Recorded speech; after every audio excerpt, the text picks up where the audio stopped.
hoping that more of you will show up. This is this one and the next one. That's the end of the course. All right.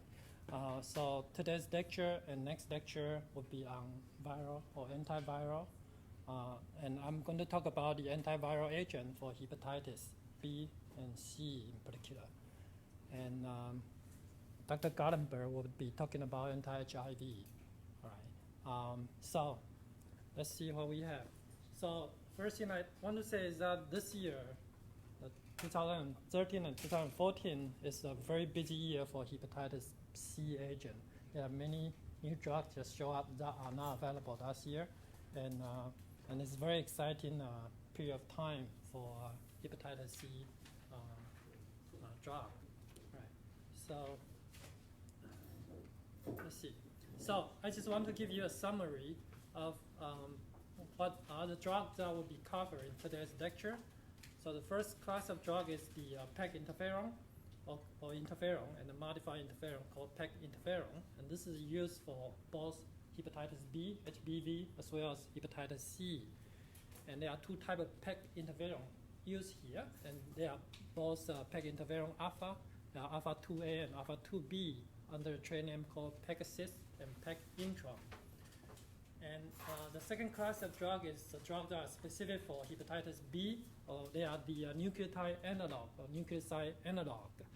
And there are listed 5 of them here, from the mifepristone, abbreviation as 3TC, adafovir, under the trade name of Hepcera, entecavir, under the trade name of Baraclu, and telbivadine, under the trade name of Tizeca, and tenofovir, under the trade name of Verrier. And don't be afraid of this because you can simply just remember that mifepristone is the first drug for hepatitis B. It was actually a HIV drug and it was then later used, found to be effective for HBV as well. And nowadays the most important drug are the entecavir. That's what you need to memorize. Tenofovir, that's another one. And the reason is that these are the 2 drugs that has the lowest resistant rate. So after a long period of time of use, you don't develop drug resistance strain of the hepatitis B virus. Right. And the last class of drug is we'll talk about the HCV drug, hepatitis C, and the standard of care in the past is using a PEG interferon plus an old drug called ribavirin. Now, but this have many problems. And in recent years, recent 2 or 3 years, there are a whole bunch of direct-acting drugs. Those are the drugs that target the hepatitis B virus directly, and you can classify into 3 different classes. The first class is called NS3 4A protease inhibitor, similar to the protease inhibitor for the HIV virus. And there are 3 of them that have already been approved. The first one is called boceprevir. Second one is called tenofovir, and the latest one that was just approved early this year or late last year called cimaprevir under a trade name called Olysio. And there are several others on the pipeline that are coming out, and probably next year you will hear more of it. So I just want to point out here, under this class of drug, the protease inhibitor, the name is all ended with previr, P-R-E-V-I-R. So when you see something as previr, this is NS3 4A protease inhibitor. NS3 4A is a protein that is made by the hepatitis C virus. All right. Second class of drug is called NS5B, which is also HCV virus. This is RNA-dependent RNA polymerase and inhibitor compound. In this case, a drug that was just approved called sofosbuvir. So buvir is the polymerase inhibitor under a trade name called Sovaldi. Right? And there are several others on the pipeline already that I think will be approved later this year. And another class, the latest class of drug is a drug targeting the NS5A protein. It's called NS5A inhibitors. And there are 2 listed here. First one called ledipasvir. Second one is called daclatasphere, and you can see that all this drug is ended with ASVIR, SVIR. So when it ends with SVIR, and there are many more coming out, they will probably all be named, with this classification. So you see SVIR, this is NS5A inhibitors. This is just to make life easier. That they make the same class of drug with the same kind of easier to memorize what they are. All right. So these are the drugs that we will be covering today. And in addition to that, we will obviously start with some background about hepatitis. We'll go through them as quickly as possible. This slide just shows you the history of when the hepatitis was discovered since 1965. And then now there are type A, B, C, D, E, F, G. There are so many different kinds of hepatitis. All right. The most common one are A, B, C. Hepatitis A, hepatitis B, and hepatitis C. These are the most common hepatitis. And the common feature for this virus is that they are all different viruses, okay? They have different genome, they make different protein. The most common aspect of this virus is that all these viruses attack hepatocyte in the liver. And the reason is hepatocyte is such a rich source of energy. It has a lot of food stored in there. So a lot of viruses like to go there to replicate themselves. So these are all hepatitis virus, and they all attack the liver, hepatocytes. All right. HBV, this is an enormous global health burden. About 2 billion people are infected worldwide. And among them, about 20%, 15 to 20% of them are chronically infected, which means that they carry this virus for life. And it's very difficult to get rid of them when they are chronically infected. This is the 10th leading cause of global mortality, liver cancer, and the 3rd leading cause of cancer deaths. Now, a lot of these people carrying this virus chronically, they eventually develop liver cancer or hepatoma. Now, in 1982, HBV, hepatitis B vaccine became available. And after that, all the newborn babies were basically immunized against HBV, and that dramatically decreased this statistic, that the number of newly infected HBV have already been dropping statically. All right, HCV, the same thing, is highly endemic in local area, and it's about 170 million carrier worldwide now, about 1.8 to 2% of American. So 100 people here, they will have like about 2 people are infected with hepatitis C, I'm sorry. And this hepatitis C is that the infection are usually chronic, and the chronic infection are expected to rise because the long rate of incubation period. All right, now then we'll go through the 2 hepatitis that they are not drug for them. We'll go through them briefly. The hepatitis A. Hepatitis A usually would infect a child during infancy or in childhood, and usually it's asymptomatic, no symptom at all. It's usually well tolerated, and that can lead to immunity. But in adult, if you are infected during, when you're adult, then the symptom could be more severe. And there's a vaccine already available. So if you are traveling to an area that the hepatitis A is rampant, that you might want to consider to get vaccinated first if you don't have the immunity to it yet. Okay. Hepatitis E-A is carried by a virus that contains a positive strain RNA virus. It's a retrovirus. It's transmitted by oral fecal route, and it's replicated in the liver. It's excreted in bile, feces, and the liver injury is due to the immune response.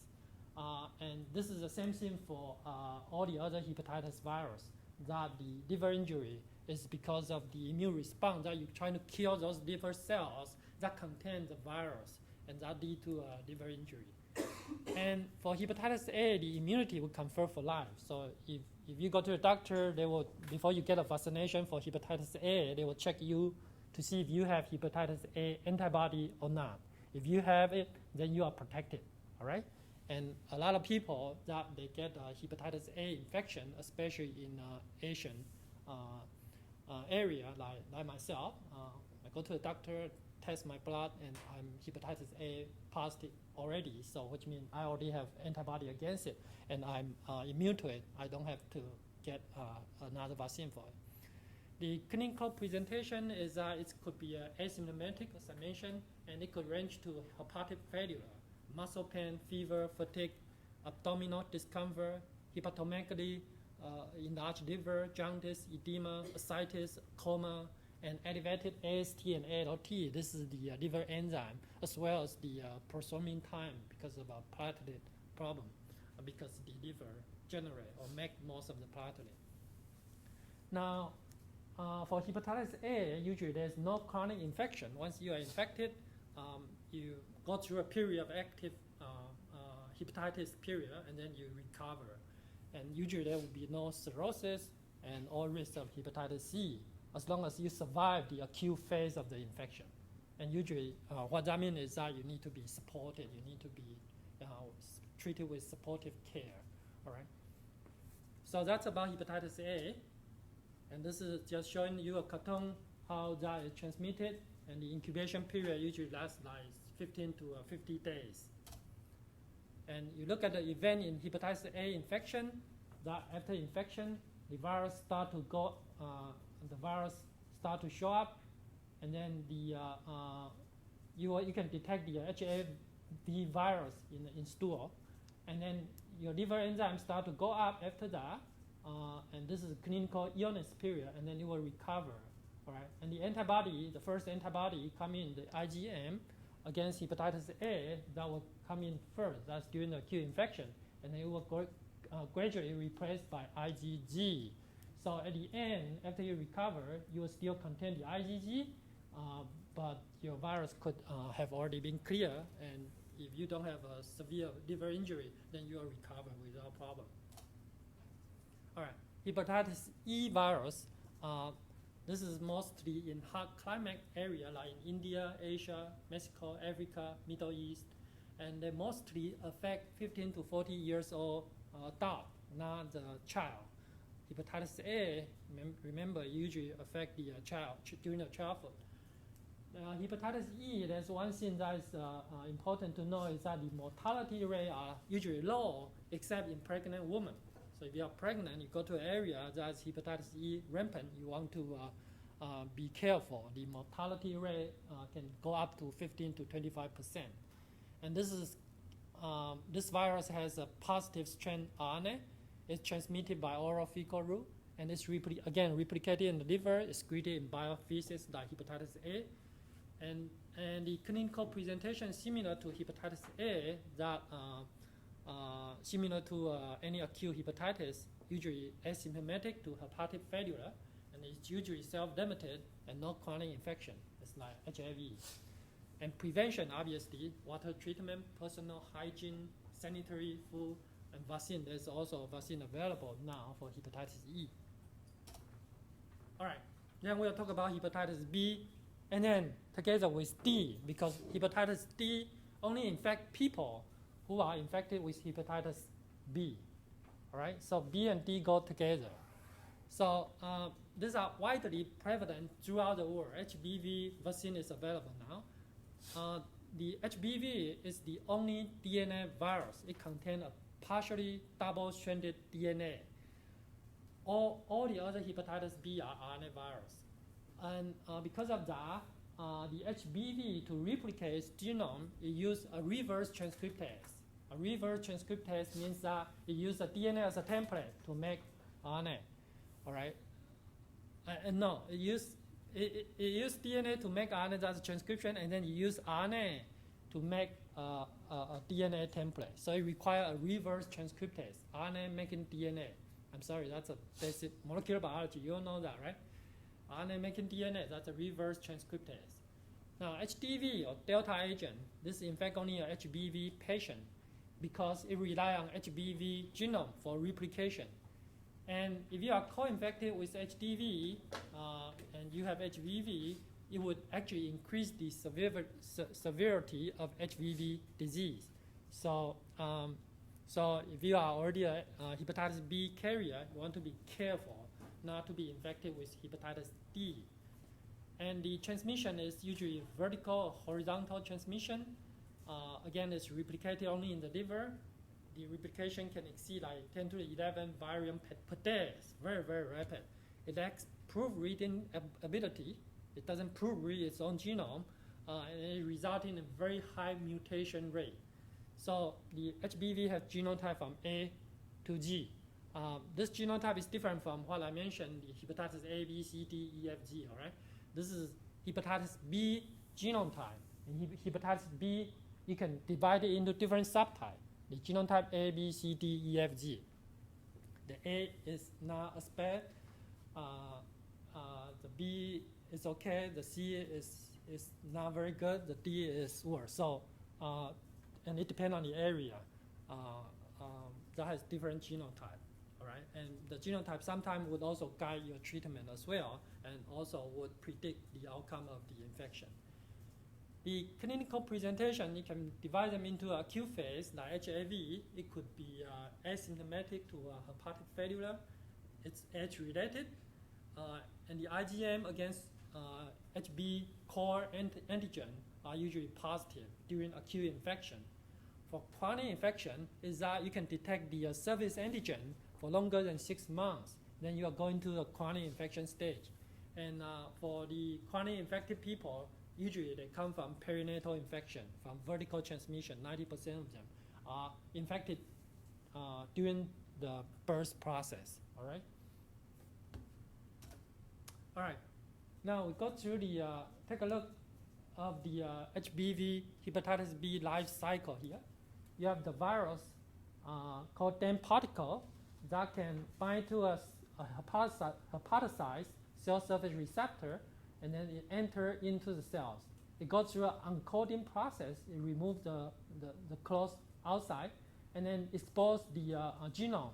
And this is partially double-stranded DNA that goes through a repair process and making a covalently closed circular DNA. This is the supercoiled plasmid DNA like that. And this CCC DNA can go through transcription with 2 transcripts. One is 2.4 kilobase, the other one is 3.5 kilobase. This 3.5 kilobase RNA is basically going to make the reverse transcription and making the double-stranded DNA again using a reverse transcriptase. So this is the making the viral genome. This shorter RNA molecule will go through a process translation, making the surface antigen. The surface antigen, a lot of them would actually be expelled in outside of the cells. So there are a lot of surface antigen in the blood, and those are could be empty envelope without virus in there. All right, and the surface antigen titers are usually extremely high, but not all of them have the viral genome in there. All right, and a cell that is infected with hepatitis B can also get co-infected with the delta agent or hepatitis D. All right. Now, the outcome of HBV infection is determined by age.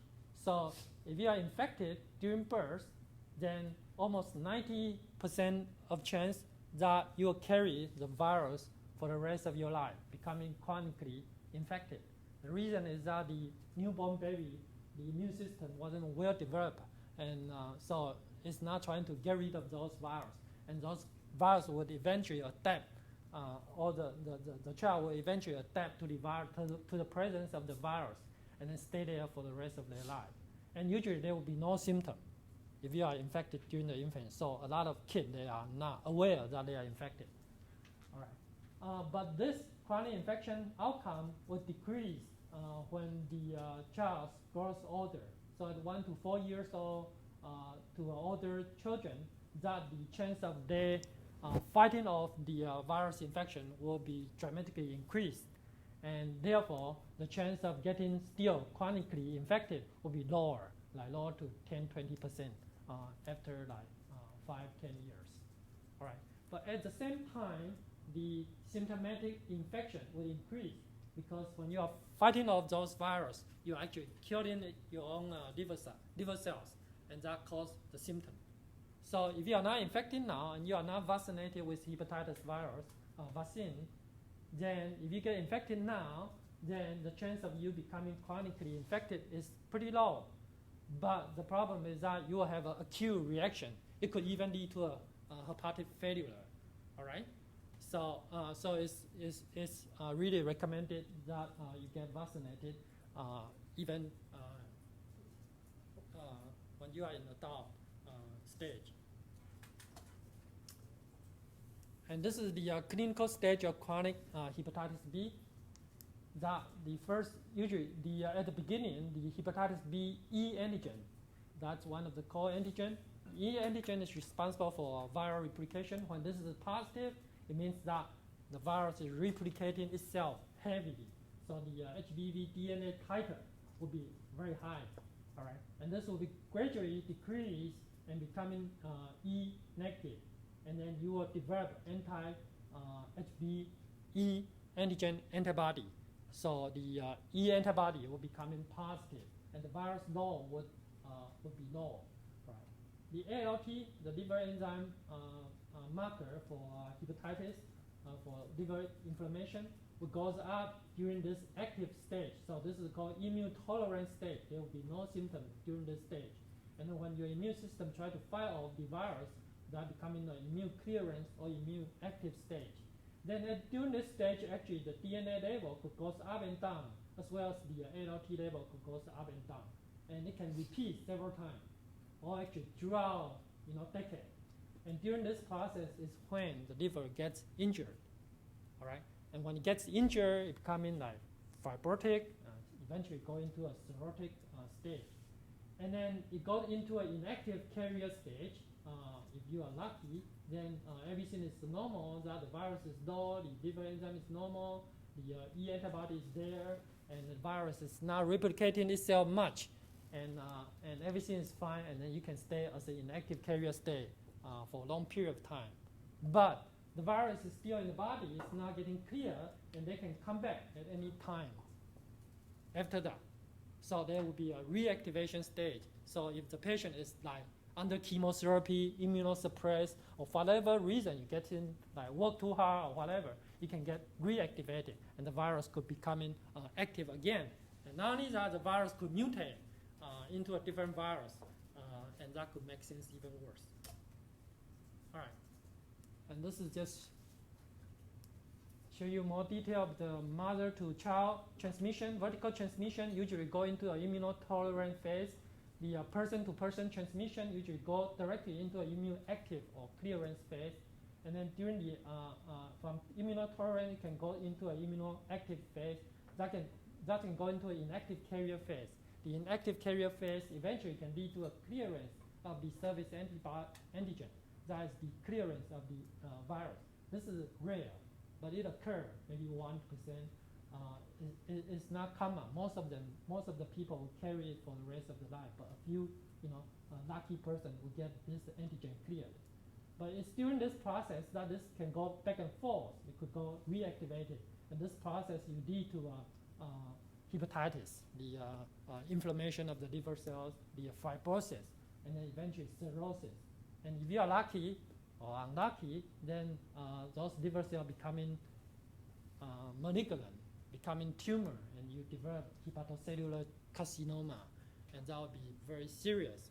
And a lot of time, the liver could be not functioning at all, and you will require a liver transplant. But don't count on liver transplant yet. It's not like something you can replace the tire as easy as that. So it's not something pleasant to do, but it's available, and liver transplant is one of the options at the end. All right. And here are some of the serological markers of HBV infection from immunotolerant phase. That during the tolerant phase, the E antigen is usually positive.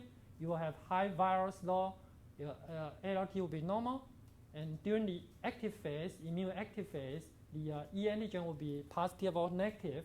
The usually viral load will be a medium to high to medium. And then during the marker for that is that the liver would be inflamed, you will have a high ALT level.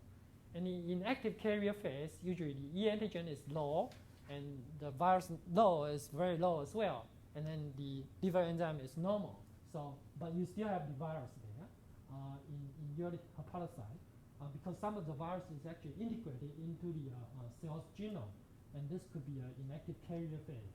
So I hope you will stay in this phase for the rest of your life, then you will be fine. But during some situation, it can get reactivated. All right. This is an example of HBV testing. If you get a result like this,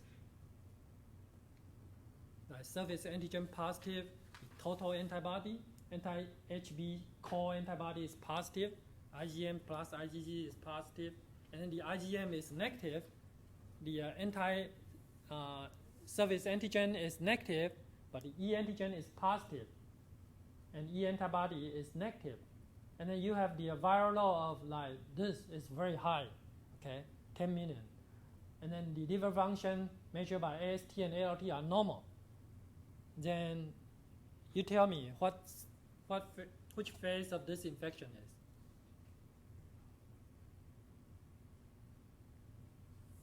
All confused? Did I say too fast? Immunotolerance, that's correct, yes. So this will be immunotolerant phase. And the immunotolerant phase is usually for people like in your 30, 40, you're probably still immunotolerant. Yes? That mother-to-child transmission, can that occur when the virus is in an active phase, or does it have to be tolerant? 90% of it will becoming immunotolerant, will becoming chronically infected because the infant, the immune system are not well developed yet. But it's only 90%. Okay. All right, it's not 100%. It's not. So there will be occasional case that the child could develop severe hepatic failure as well. Okay, but it's rare. It's always statistic, and there's always some exception there. All right. So let's talk about the management of hepatitis virus infection. Obviously, prevention is very important. You want to prevent HAV, HEV infection, and then HBV, HDV, and HCV. You want to prevent the use of contaminated blood, the bodily fluid. Be careful of safe sex, and be careful of drug use. All this could lead to the infection of HBV and HCV. Now, there's another way to prevent it is using a prophylaxis. That is, you can use the active prophylaxis using the vaccine for immunoprophylaxis for HIV, HBV, as well as HEV. And you can also use a passive immunoprophylaxis for HIV as well as HBV. All right. HCV, the immunoprophylaxis or passive IgG is not available for HCV because there's no antibody that can kill the HCV, unfortunately. All right. For treatment, you can use interferon or nucleotide antiviral agent or the oral nucleotide analog for HBV as well as HCV. That will be the focus of today's discussion. And then supportive therapy for HIV, HEV, especially for pregnant women that are infected with HEV. All right. Now, we'll talk about the antiviral agent. So this is the most important part you want to try to remember. This is the other background I'm sure you also learn about in other course, right? Some of it, try to make it simple and mention only important part, but this is specific to pharmacology. That's the antiviral agent for HBV infection. We'll talk about HBV drug first. And there are two classes of drugs that's used for HBV. And the first class is interferon, the famous life-saving interferon a few decades ago. All right. And then it's getting modified with a PEG molecule and becoming PEG interferon. And PEG interferon is now the standard of treatment for hepatitis B for the use of interferon. And there are two available called Pegasus and PEG Intron. And then the second class of drug are nucleotide or nucleoside analog, or NA, nucleoside analog antiviral agent. These are the oral antiviral agent. All right, and we'll discuss them individually. Interferon. Interferons are natural cytokine with innate antiviral and anti-proliferative as well as immunomodulatory effect. So it's basically modulating the immune system of the host. The type 1 interferon, including the alpha, beta, gamma, and omega, these are used for hepatitis B and C therapy. Alpha interferon are the most commonly used. Okay, we usually use the type 1 interferon alpha. The mechanism are that they bind to cell surface receptor and they activate the cell surface receptor on the hepatocyte and or on the other host cells. And they activate the JAK-STAT signaling pathway, which is just, a signaling pathway. If you learn molecular biology, you probably know it. And they induce expression of target genes with antiviral activity. So basically make the host, the infected person, have a stronger ability to fight off the viral infection. All right, so for interferon, it's already impossible because of it's a protein, it's a peptide like this. You can see this helix here. This is just a protein, and that is subject to proteolysis. So it has to be delivered by injection, right? And the half-life is only about like 2 to 3 hours. For a modified form, if you use a natural interferon, unmodified, you get injected in a couple hours, it's gone because it gets degraded. It doesn't cross the blood-brain barrier, but it does cross placenta. So interferon during pregnancy is definitely no. It's a pregnancy category X. You cannot use it on any pregnant woman. And it's not found in urine or bile, but it's cleared by lysosomal proteolysis. That's how it get rid of interferon. All right, PEG interferon. Now, interferon, because then you need to do the injection like every day or several times a day. That becoming a problem for the patient, and also it gets cleared so quickly. So not long ago, after the discovery interferon, they find a way to modify, add polyethylene glycol molecule to the interferon. This is a process called pegylation. And the purpose of that is that it's prolonging the half-life by decreasing the renal and proteolytic clearance. And there are two available with different pharmacokinetic, and the side effects are similar to unmodified interferon. And I mentioned already that the two here are, one is called Pegasus. This is a trade name, and the real compound is called PEG interferon alpha 2A.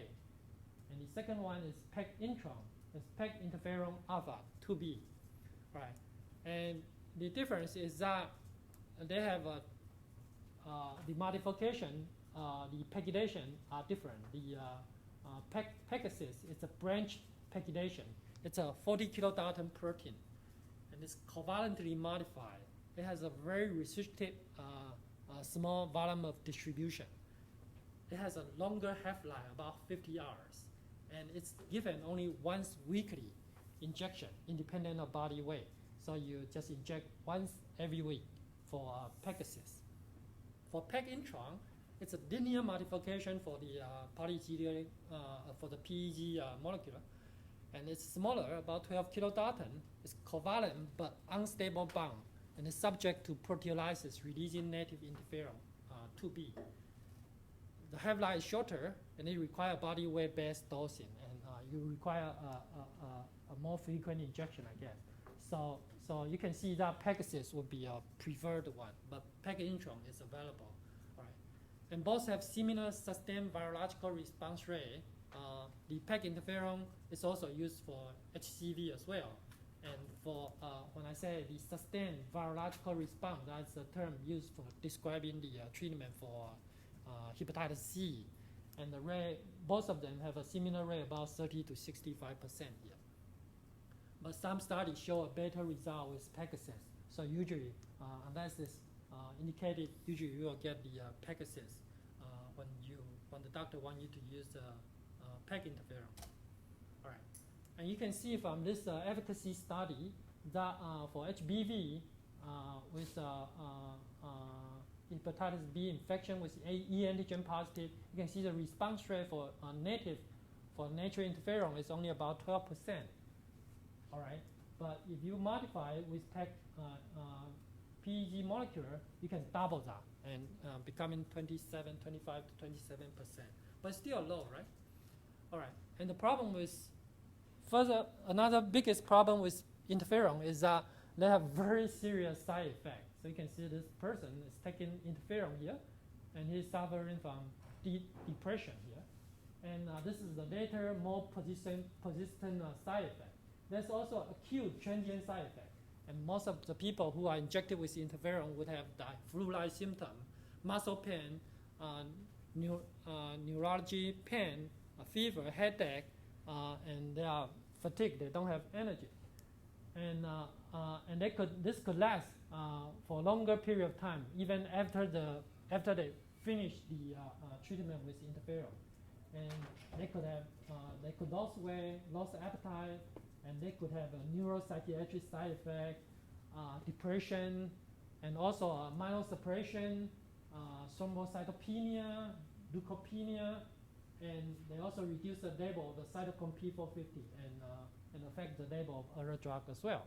So interferon is, when it was first discovered, so it was a magical drug that can boost your immune system. But nowadays, it's an evil drug. It's making the patient sick. All right? So a lot of patients cannot tolerate the use of the side effect of interferon. And not only that, the efficacy is pretty low. You can probably the best 20-30%. It's not like you have a high cure rate for hepatitis B or hepatitis C. All right? But it has some advantage as well. All right, that's about interferon. And now we'll talk about the the oral antiviral agent for the chronic hepatitis B infection. And these are all nucleoside or nucleotide reverse transcriptase inhibitor.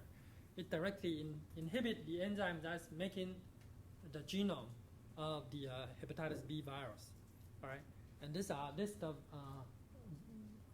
available agent from lamivudine, from tenofovir, entecavir, tobevibudine, and tenofovir. And these two are also available, but not in the U.S. And this is in the U.S., but not approved for HBV. It's a HIV drug, but it's also effective in treating HBV virus as well. Right. And some of the basic features that you want to mention here, the lamivudine is the first drug used. It's originally an HIV drug, and it's used at low dose for HBV. And tenofovir was first studied for use as an HIV drug, and it failed HIV drug as an HIV drug, and then it was then approved later for low dose for HBV. Entecavir is currently the best drug. It was only approved like a couple years ago.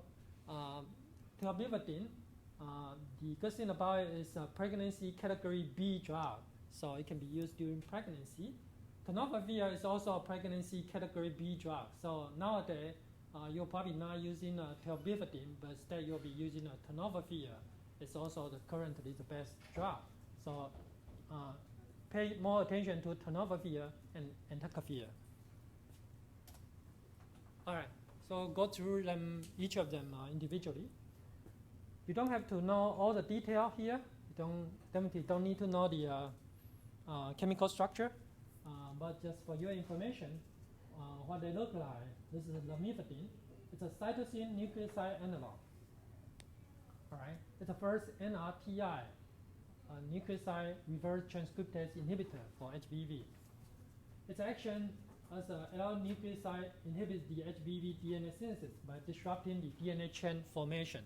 So during the reverse transcription, when this analog is incorporated into the elongated DNA chain, it basically blocks the elongation. The pharmacokinetic is absorbed orally. It crosses the blood-brain barrier, crosses placenta, and present in milk. However, lamivudine is one of the oldest drugs and it's very well studied. It has a lot of data and it's also a pregnancy category B drug. So this is also safe to be used during pregnancy. Adefovir, and this is what the compound looks like. It's used in diester prodrug form as adefovir dipifoxyl. Adefovir, this is a cyclic deoxyadenosine monophosphate analog. And again, it's act in the diphosphate form, which incorporate into the HBV DNA during replication, inhibiting the HBV reverse transcriptase, similar mechanism. And the pharmacokinetic, this modification improve the oral bioavailability, and it has been shown that it has some renal toxicity. And it has also been demonstrated that if you stop or discontinue the adefovir therapy, you can have exacerbation of HBV viremia, all right, and ALT will goes up again. So we'll have a flare reactivation of the virus. Entecavir, all right, this is the molecule for entecavir. You can say in short call it ETV. This is a carbocyclic analog of the 2-deoxyguanosine. All right, this is a G analog, guanosine analog. This is about 100 times more potent. So the later drugs are more potent than adefovir and lamivudine.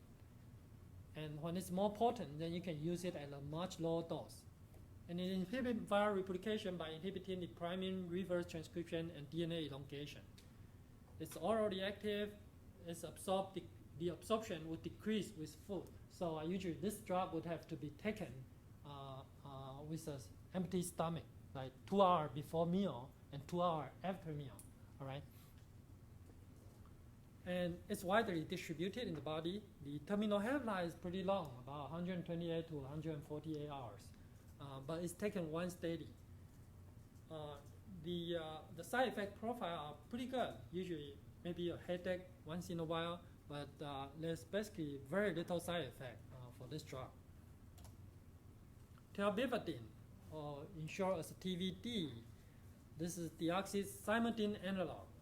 It's the dual inhibition of reverse transcriptase and DNA polymerase. It's transformed into a triphosphate form, and then which compete with the thymidine triphosphate during DNA elongation. All right. So when the building block of the viral DNA is repressed, thymidine is replaced by tervivudine, then it blocks the viral replication. It's orally active again. It can be taken with or without food. And renal elimination caution with co-administration of some other protein and or some other drug. And actually, when you are taking one drug, you always have to be careful if you are taking another drug.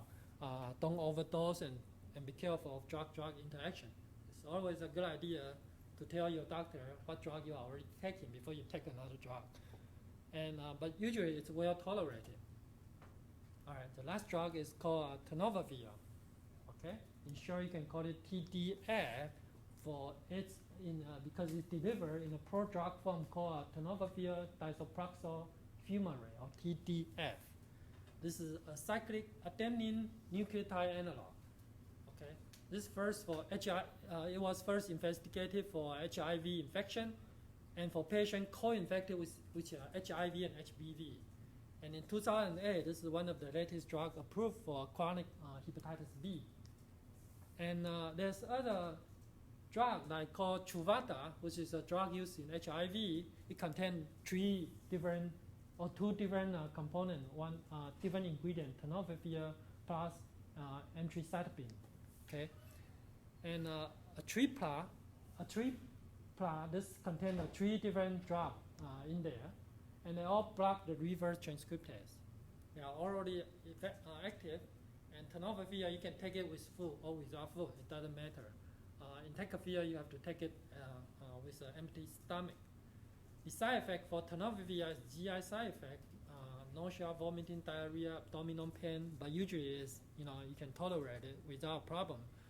There's also some hepatotoxicity and renal toxicity, and you just need to monitor. Make sure that you're not getting a renal or kidney problem by use of this drug. Okay, so this is tenofovir. And the other two drugs would be, just for your information then, this one is only available in South Korea, and this one is not approved for HBV, but it's also active for HBV. And sometimes people can take Truvada for HBV as well, because it contains tenofovir together with emtricitabine, which is actually similar to a lamivudine. All right. So now we will show you a couple of the recent data and compare the response rate to the approved therapy for chronic hepatitis B infection. This is a result for hepatitis E antigen positive chronic hepatitis B patient. And you can see in this table here, comparing different available drug. So like we look at the reduction of HBV DNA, you can see this is a log reduction. So entecavir, ETV 6.9, TDF 6.5, and PEG interferon you can get only 2 to 4.5, right? And undetectable DNA label, the percentage here, you can see this number like 67, 70%. It's still not perfect, but it's much better than before, all right, than interferon alone in the past, all right. But if you, this is the like 1 year result, and this is for longer extended treatment. So for here, for example, undetectable HBV DNA label, is you can reach in 5-year treatment, you can reach like 94% for entecavir, or tenofovir, 65% in 5 years. Okay. And for E seroconversion, E antigen seroconversion, you can reach 41% and 31% here, right? And some, but look at this, the loss of surface antigen. This is considered a cure. So there's still no cure. All these are very rare events that usually you will not be able to clear the virus altogether. All right. And one important thing is here, a long-term study here, like 6 years. This is the genotypic resistance that you develop a virus that's mutated, that this drug is no longer used for. And the older drug, like lamivudine and tenofovir, in 5 years you get like 65 to 42% of resistance. So almost half of the people taking lamivudine for a couple of years, they will develop drug resistance. But for entecavir as well as tenofovir, this is the two that is the best one. That the reason is that they don't have drug resistant problem. After 5 years, you got 1%. That's about the background level. Tenofovir, you haven't found any that develop a drug resistant to it yet. All right. And if you look at the response rate for hepatitis E antigen negative chronic hepatitis B patient, shown here, you can see that a majority also have a histological improvement. That's also in the E positive patient as well. The drug resistance is very low, and if you achieve the undetectable HBV DNA level, you can reach like 83%. In this case, you can reach undetectable DNA level like 93%. Pretty good. After a few years of use, usually you will not detect the virus in your body any longer. You still have it there, but just so little that is undetectable. All right, and this shows you a better, easier to understand picture of the accumulated incidence of HBV resistance with oral antiviral therapy. The lamivudine, in 5 years, gets 60–70% of resistant development. So every 10 people that are treated, 6 or 7 people would develop resistance, that the drug can no longer be used. For tenofovir, it's a little bit better, but still, telavirdine also developed resistance. All right, the two good drugs that has very little resistance are entecavir and tenofovir. And the reason that is so important is that the patient usually have to be treated long term for many years. And this chart compare the advantage and disadvantage of this oral therapy and compare with PEG interferon. So the advantage for oral antiviral agent is that they are first orally administered. You don't have to do injection, and they are a potent antiviral effect. The effect are much better than the PEG interferon, and they are usually well tolerated, very little side effect. Okay, for PEG interferon is that the duration of treatment is fixed, usually half a year or a year of treatment, and there's no risk of resistance, and they have a higher rate of the anti-HBe seroconversion as well as surface antigen seroconversion within 12 months of treatment. A little bit better, but still in the range of 20-30%. All right. The disadvantage is that for nucleotide analog is that the duration for treatment are usually indefinite. That because if you stop the antiviral drug, the viral can come back even stronger. And the chance of coming back is very high. We're talking about 70, 80, or even higher percentage. And theoretically, there will be a risk of resistance if you use it for a long period of time. And the long-term safety is unknown. Maybe 10 years from now, a lot of people using it would develop more liver cancer. Who knows? Right? So that's a disadvantage. The disadvantage for PEG interferon is that the antiviral effect is moderate. It's not as good. It's not easily tolerable, and the high risk of adverse events, and you need to suffer the injection. Okay, that's a disadvantage for using PEG interferon. All right, and here we compare this nucleotide analog of the oral antiviral agent. And you can see, pay more attention to entecavir. It's a high potency, high genetic barrier to resistance in treatment-naive patient. All right, and for tenofovir, high potency and category B in pregnancy. That's important as well. But tenofovir have some renal toxicity. Need to be careful about that. All right, and this is the current treatment recommendation from two different agencies, from American agency and from European agency.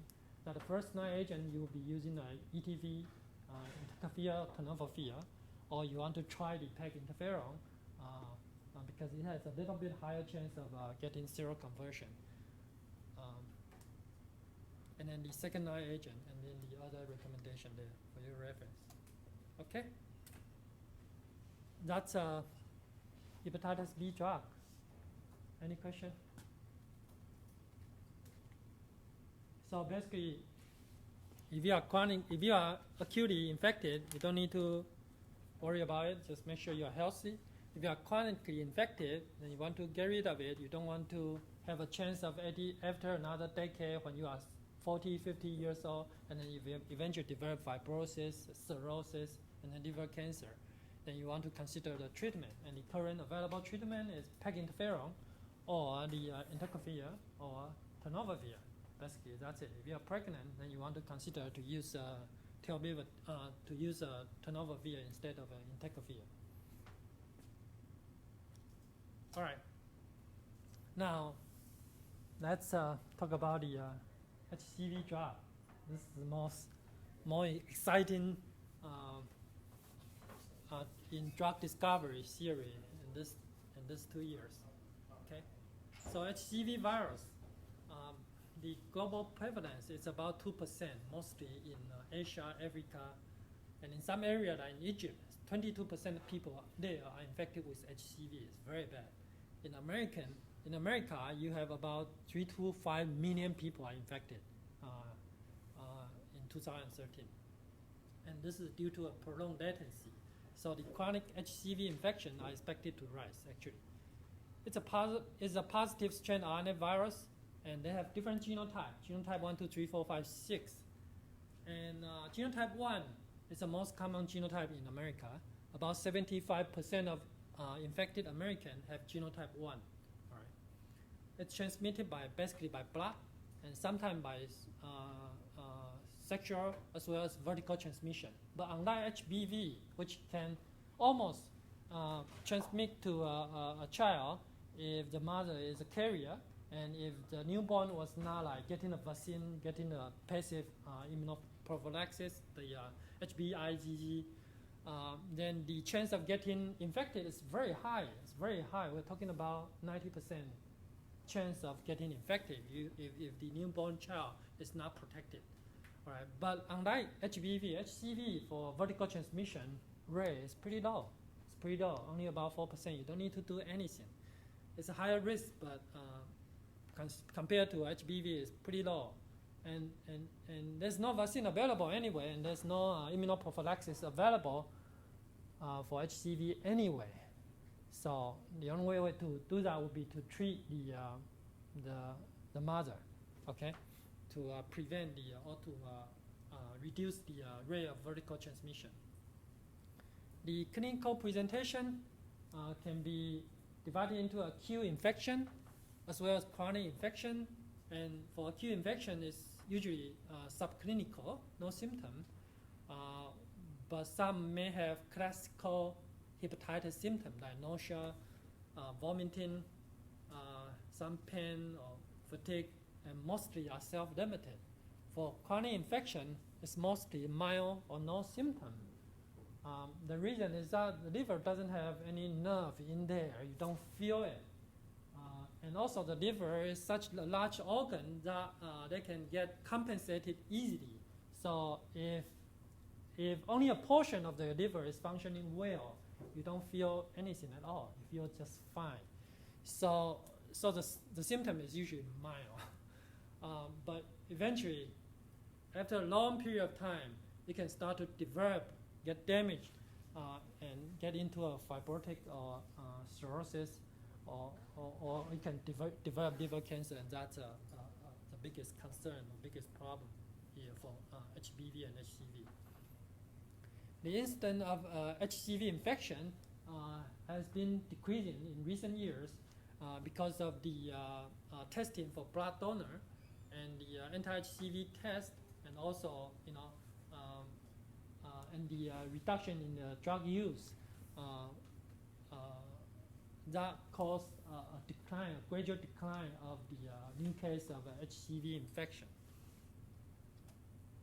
Right. This shows you the natural history of HCV infection. That if, for example, if 100 people are infected, usually about 15 to 30% of the infected people would resolve automatically. They will clear the virus. All right. So you have a chance of getting it clear without any problem at all. But a large majority, 70, 85% of them would becoming chronic infection, which means that they will carry the virus for the rest of their life. And those chronically infected person would become stable. Most of them will become stable. They are infected, they are becoming a carrier, but they are okay. There are no symptoms. Their liver function is normal. But some of them will start to develop fibrosis, cirrhosis. About 20% of them will develop cirrhosis. And then if you are in cirrhosis state, to become stable as well, or you can die, or you can have liver cancer, and that's mortality. So about 4% here, from the beginning to the end, you will die from the hepatitis C infection. And this takes time, decades. We're not talking about few days, weeks, months. We're talking about few decades. All right, usually take 20, 30 years or even longer for this to for liver to be damaged to a stage that is very difficult to reverse them. Right. And this shows you the outcome following acute HCV infection. If you look at the HCV RNA, this is RNA virus. You detect the RNA in the blood. That after the infection, the RNA, HCV RNA will goes up, and then it gradually decrease, all right, and it fluctuate. And the ALT, the liver enzyme, will come up. You got a symptom, some symptom, and then it start to resolve, and then the antibody, HCV antibody will develop. All right. This HCV antibody is not protective. It's just an indicator that you are infected. All right. So during early infection, the HCV RNA are very high level, but the anti-HCV are undetectable. All right. at day infection, you have chronically infected. You still have some RNA, HCV RNA, but at lower level. But you have the anti-HCV antibody. So, like, you are fine now, but you go to your doctor, you say, I want to be tested if I'm infected with HCV or not. Then 2 tests will need to be done. The first, you need to check if you have anti-HCV antibody or not. If you have it, then that means you have been infected in the past and now you are okay. Or you have been infected in the past and now you are a carrier. All right. Then you need to further test if you still have the HCV RNA or HCV virus in your body or not. If you have the HCV virus in your body and you are antibody positive, then you are a carrier. You are infected with HCV probably for the rest of your life. All right. All right. This is the HCV genome, and HCV is making only this many protein. I think 10 of them, and these are the first are the structural protein, and these are the non-structural protein. There are some transmembrane protein, and there's a very important one, a protease. All right, this is a protease, and also has RNA helicase activity. This protease is required to cleave this polypeptide, a long polyprotein, into a smaller piece of protein. So without the function of this protease, the HCV will not be able to mature. They will not be able to replicate. All right, and then this NS4A, 4B, this function is covector and also covector to act the protease function. 5A, this is actually a phosphoprotein that is also required for viral replication. The 5B is the RNA polymerase. It's the RNA-dependent RNA polymerase that is to making the viral genome. All right, this is what they are. And the HCV life cycle enter into the cells, gets decoded, and then the RNA comes out, and then gets translated and making a polyprotein, and that gets cleaved into a smaller protein. The smaller protein, and also the genome gets replicated by RNA replication, and then they pack into a virus and then release from the hepatocytes. That's how it goes in and out of the hepatocyte. All right, now let's talk about the treatment option for HCV. The standard treatment regimen before 2011, a couple years ago, when I started to teach this subject, PEG interferon and ribavirin, or called RBV in brief, ribavirin plus PEG interferon. This is the standard treatment. Every HCV patient who have active HCV infection and who have liver damage, who have high virus in the body, abnormal liver marker, that the liver is inflamed, then they get treated with this PEG interferon plus ribavirin. And I mentioned to you already that the PEG interferon is causing a lot of side effects, as well as ribavirin. So, but anyway, these were the only thing available before 2011. In 2011, there are a direct-acting antiviral agent developed called protease inhibitor. So this is the inhibitor that inhibits one of the viral proteins. And then it was then added into this standard treatment. So it become a triple regimen or triple therapy. So you put 3 drugs together and treat the patient. And obviously it boosts the efficacy. More people responded to this treatment. But the problem with that is that it gets more side effects. All right. And this year, now, not only the protease inhibitor is available, there's also a polymerase inhibitor also being available now. And there are several NS5A inhibitor. It's about to be approved, and it's believed to be approved by the end of this year. All right. So, and that becoming that you can use any 2 of this or 3 of this with or without ribavirin or PEG interferon, and then becoming into a treatment regimen that is the interferon-free therapy for HCV. Okay, so before we go into those details, let's discuss a few points about HCV infection for prophylaxis. The anti-HCV antibody do not provide protective immunity, so this is different from the anti-HBV antibody. Okay, hepatitis B antibody, we talk about, actually there are 3 antibody there we talk about. One is surface antigen antibody, that is protected. That is the one you want to have for surface antigen. Okay. There's E antigen antibody, that is not protective. That's just an indicator that you are infected, the virus is replicating. E antibody. The C antibody, the core antibody, that's also just an indication the virus has already been replicating in your cell, in your body. So you want the surface antibody. That's the one that's protective. All right. But there's no protective antibody for HCV yet. So there's no immunoprophylaxis. You cannot give a newborn baby immunoglobulin against HCV. There's no such thing available yet. Right, and there's no vaccine available yet as well.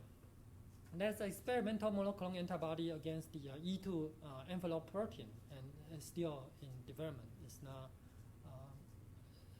I think it's still going to be far away from now. Okay, if it's going to be eventually approved.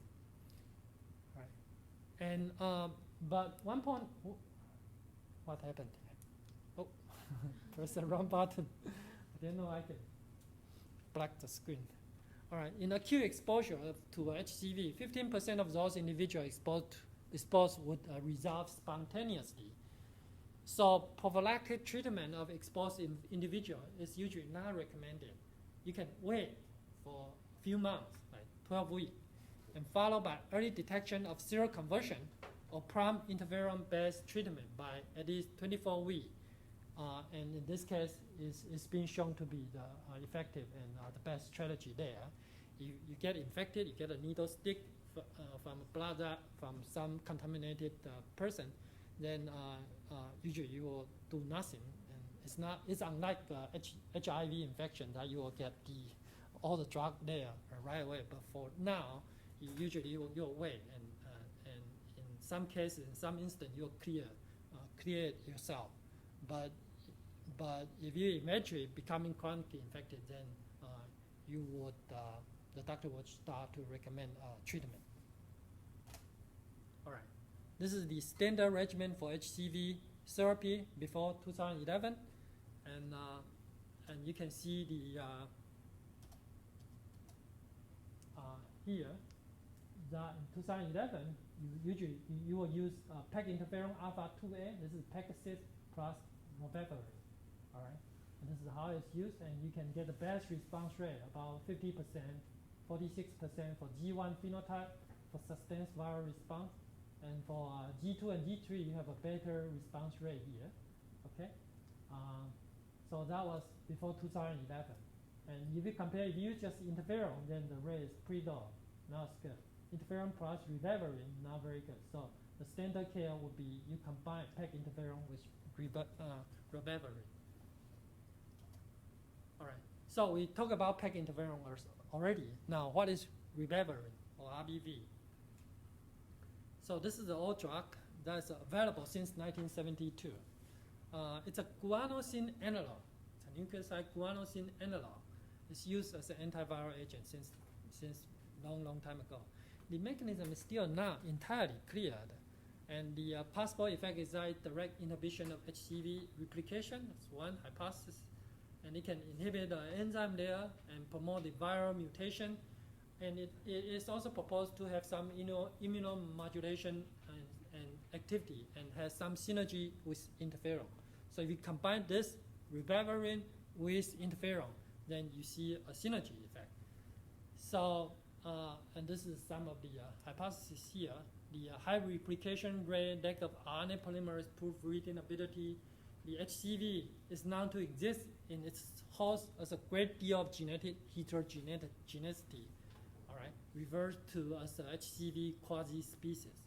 Ribavirin has been theorized to induce viral mutation and leading to failure of viral replication, and to synergize the intracellular action of interferon through immunomodulation. That's its proposed mechanism of action.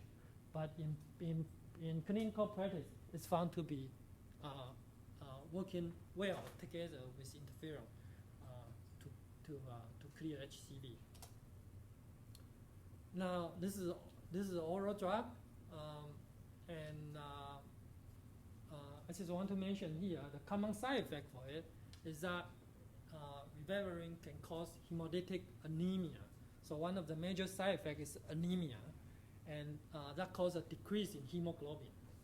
Okay, and ribavirin-induced anemia can be worsened by interferon. So you have interferon that is causing very serious, very bad side effect. Now ribavirin is causing anemia, and that can be even worse with interferon. All right, and also ribavirin as well as interferon are known to be teratogen, so you cannot treat any pregnant woman with PEG interferon with ribavirin. Right, and the woman is treated to be careful that don't get pregnant during the treatment. All right, so that's ribavirin and PEG interferon. And in 2011, I started to develop some direct-acting antiviral called DAA, which means that these are the drugs that target the virus directly. Okay, and these are the target: the NS3A, 4A, NS3, 4A protease inhibitor. Usually, these are genotype specific, depending on HCV at genotype 1, 2, 3, 4, 5, 6. And then the second inhibitor is targeting the polymerase inhibitor called NS5B. And then a third one called NS5A inhibitor. It affects the virion reproduction. All right, and this is what they are. This is through very extensive study. NS3 protein crystal structure is known, and then develop some compound through a chemical screening that they found some agent that's able to bind to it and kill the enzyme, bind the surface of the protein and kill the enzyme. Okay, so it's called NS3 4A protease inhibitor.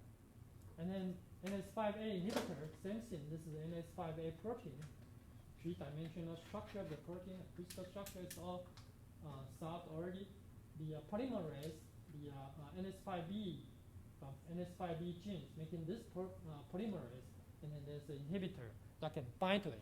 There are two different kind of inhibitors here for NS5B inhibitor.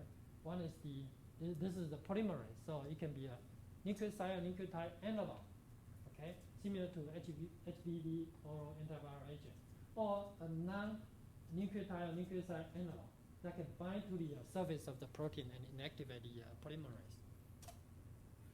All right, so NS3-4A protease inhibitor, there are three available now.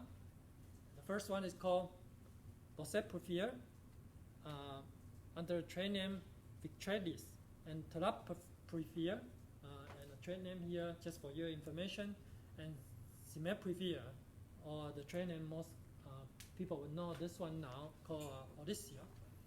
The first two were FDA approved in 2011, and cimeprevir was just approved in late 2013. They bind to and inactivate the NS3-4A protease of HCV genotype 1 virus. Right? They are usually genotype specific. But cimeprevir has broader antiviral activity. It has antiviral activity against both genotype 1, 2, 5, 4, and 6. And it has been clinically shown to be effective for treating genotype 1 and genotype 4. Okay? And this drug were approved by FDA for use in combination with PEG interferon and ribavirin for triple therapy regimen.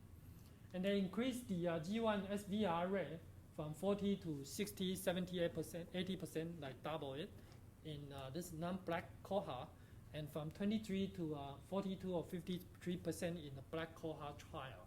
All right, this was published, and that was used to approve this drug. And there's a new guideline that just came out that after treatment for 8 weeks, if you can still detect HCV RNA to a high level, then you want to continue the 3 medicine regimen because the drug is not working and they are causing a lot of side effects. And be careful here is that all these proteases, all 3 proteases, they cannot be used as a monotherapy. You cannot use them alone. The reason is that if you use them alone, then the resistance would develop very quickly. The proteases are very easy to mutate. So if you block one enzyme, they would modify a few amino acids, and then they would become inactive again, and then they would be able to be resistant to the drug. All right. The side effect for protease inhibitor, boceprevir, like neutropenia, anemia, these are very significant. All right, 50%, 90%, 50%. Tenofovir, the side effect is very significant. Skin rash, 50% of patients, and some of this could be fatal. And then you add into a PEG interferon with ribavirin, this is making it even worse. So these two, boceprevir and tenofovir, because of this strong side effect, they are no longer the preferred agent. They were just approved in 2011. Now they are not. They are obsolete. People are not using it now, and now they will be using simvastatin. But this is a new drug. It has less side effect. It still causes some skin reaction, but it doesn't seem to, the side effect, it doesn't seem to worsen together with PEG interferon and ribavirin. Does not make it worse. And simvastatin is resistant to a mutation, or NS3 or ATK mutation. Not all, Q. So NS3 protein has this mutation, then it's resistant to this new drug, simvastatin, a protease inhibitor. Okay, now it becomes a triple therapy regimen for HCV genotype 1. All right, so you have this two, and then plus one of this. All right, and now you're not using this two now, you're using the last one. And the rate for genotype 1, you can improve it, like double it to about 80% now. Okay, so that's a step closer to a cure. All right, so that's about protease inhibitor. There are several other protease inhibitors coming out this year, but the latest one is simvastatin. All right, now NS5B polymerase inhibitor. There's only one drug approved today called sofosbuvir. Okay, sofosbuvir, and SOF in brief. This is approved in December last year. It's a nucleotide analog. It's a nucleotide analog that can be used as a substrate for the polymerase to make HCV RNA. And because of that, then it kills the polymerase. All right? So it binds to and inhibits the HCV NS5B viral RNA-dependent RNA polymerase, and it blocks the viral RNA replication. It has a very potent antiviral activity against all genotypes with high barrier to resistance. So this is a very good drug. And it has been shown in the G1 and G4, genotype 1 and genotype 4 infection, to have in 12 weeks, 3 months, you can have up to like 90% of cure rate. This is considered cure that the virus is just disappear, all right? And they can also use this sofosbuvir together with ribavirin for G2 and G3, genotype 2 and 3, and had like 70 to 80% of cure rate, all right? So in this case, this is actually the first one, the first approved interferon-free regimen, okay? And the adverse event is less than the PEG interferon plus ribavirin. So this is the first approved interferon-free, all right? So for this, it's still approved for PEG interferon plus this for genotype 1 and 4. For genotype 2 and 3, there's interferon-free regimen now. Okay. So the need for interferon-free therapy, obviously, we have just discussed a few of them, and this is for your summary because we are running out of time. And this is the currently recommended treatment from American Society for the Study of Liver Disease, and for genotype 1, different genotype, what to use, a recommended treatment regimen. Okay, and these are approved already. Now, there's one that's just coming out, is that the combination of sofosbuvir or androgenin sovati plus Olysio or simvastatin, protease inhibitor, polymerase inhibitor, and both drugs are approved, but they are not approved in the use in the combination. So their physician is already prescribing like combining these two. So this, and it's been shown to be very highly effective, 93%. In 24 weeks, 12 weeks, you can get 100% cure rate, all right? And you don't need to add ribavirin to this treatment. You can just use these two drugs, and it's still highly effective. Both drugs, these are not approved in this combination, but both drug is there already. The doctor can prescribe. The only problem is that each drug costs $1,000 for each pill right now. So not everyone can get it. Not everyone can afford it. So, and they are fighting for it. Okay. So this is just some of the clinical data showing the use of these two drugs, simipravir plus sofosbuvir. And the cure rate is very, very good. All right. And we haven't touched the last target yet.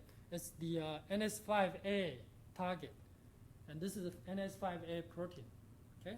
This is essential for viral HCV replication, multifunctional phosphoprotein, and so on. And it's a target for HCV combination therapy.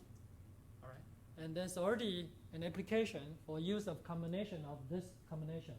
So sofosbuvir, a polymerase inhibitor, plus another drug called ledipasvir, SVir. SVir is NS5A inhibitor. This drug is not approved yet. This drug is not approved yet. No, this combination is not approved either. But in just this year, the company has filed an NDA for approval of a fixed dose combination for G1 hepatitis B. And they have clinical data, several phase 3 clinical data showing that this is highly effective. All right. So this will be the first NS5A inhibitor, LDV, ledipasvir, but it's not approved yet. But later this year, it will likely to be approved. All right. And there are several other investigational agents, and I included a YouTube video here, but I guess we don't have time to view it. And there's a website there that you can just watch it yourself at home. All right. And Bristol Myers Squibb has also been granted a breakthrough therapy designation for their drug called dalactasvir, SVir. SVir is an NS5A inhibitor, plus ensanapravir is a protease inhibitor, so a combo for HCV genotype 1B. All right, they have shown that this is highly effective. And in 2003, they have a 3 direct anti-HV regimen using this combination of these 3 drugs. SVir, Previr, and then this is a non-nucleotide polymerase inhibitor. And they have also submitted an application for using a 2-drug combination of this SVir and the polymerase inhibitor. AbbVie also have this company also have submitted application for use of this protease inhibitor combined with ritonavir. This is this drug you are learning in HIV lecture. And NS5A inhibitor, there's no name yet, but it's just called a number. And then another one is also a non-nucleoside polymerase inhibitor. And they say that this combination can cure 99% of HCV in 12 weeks. Okay, so a lot of physicians, a lot of patients are waiting for this to be approved and to be in the market, so they can use it if you are not in a clinical trial. Okay, so. And I'm not going to ask you in the exam, I'm not going to ask you any of the drugs that are not in the market yet, so don't worry about it. But those that has been approved, that, you know, this is just this year's knowledge. In the past year, there's no such information. And if you come again next year, some of this will be approved. You will have a longer list of the drug here, okay? But you know how to study them by you know, put them into a category, all right? Nucleotide analog for HBV drug, and then a different category, Previr, Buvir, and SVir, and these are the different target, and you need to know the target obviously. Yes? But if ledipasvir hasn't been approved yet, do we know it? I'm not going to ask you in the exam, that's why. And this is for your information, okay? But they have already submitted, probably before your exam, maybe it will be approved. No, but they have just submitted the application to FDA. And this is under a so-called breakthrough therapy. Okay, it's a breakthrough. So it's a very exciting year in HCV drug therapy. All right, the company stock is like sky high rocketing every day. You know, it's going up every day. And but they are and all this drug is from Gilead Science. This is also from Gilead, entecavir from I think Bristol Myers Squibb, And Bristol Myers Squibb is also have a lot of enzyme, a lot of protein drug in the pipeline coming out already. And there's another company is also in the game. So there'll be a lot coming out, and then it will be quiet for a while, for a few years. But unfortunately, there's no new drug for HBV, which is actually, very serious because it's very difficult, more difficult to cure HBV, and there's no cure yet. For some of this treatment, the HCV can actually be cured, which means that there will be no virus in the body, and for a long period of time. Okay, but there's always a chance that it can come back, and you can get reinfected with HCV. Okay, so that's but for HBV, if you are immune to it, then you will not be infected. Now, anyone has any other questions? Can you post the information from the slide before this because it came up just as a YouTube video? Oh yeah. Sorry, I didn't mention that I changed the last two slides, so I will replace it. I just added this investigational agent, and this are, as I said, this is not going to be in your exam.